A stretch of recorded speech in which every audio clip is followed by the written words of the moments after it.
In 2006, I went through a divorce. I wondered to myself if I would ever find someone for me.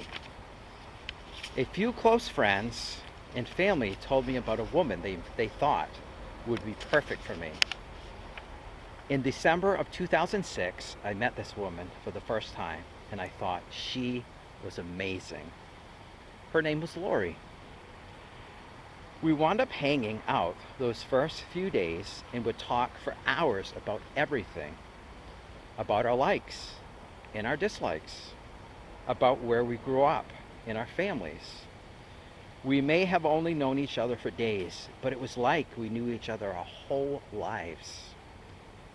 A few weeks later, in January 2007, I had plans with a good friend to go skating at the local ice rink. That friend had to cancel those plans last minute, so I asked Lori if she wanted to go skating with me. She said yes. We made it to the rink and laced up our skates. She was unaware that the figure skates that she rented, toe picks, can trip you up, since she's used to wearing hockey skates. We made it onto the ice, and very soon after that, she tripped and fell hard. I helped her up, and again, she fell hard, so I helped her up again. I said to her, "Are you falling for me?"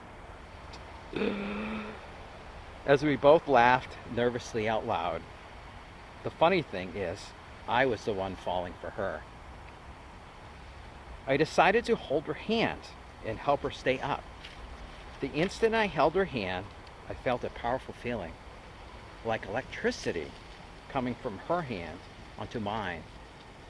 It was like our hands were meant to be together, and together from that point on.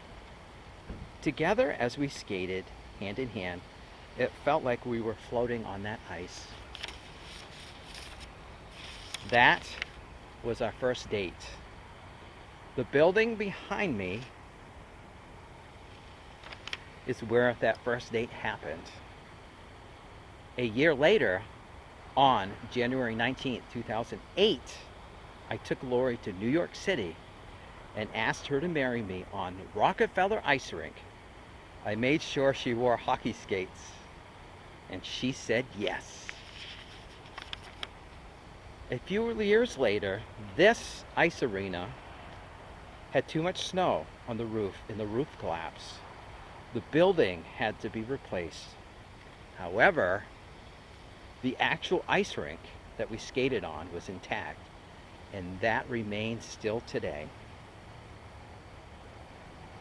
Through the years, many things around us have changed, but that feeling I get when I touch Lori's hand still remains. As we float together hand in hand for all our future days to come.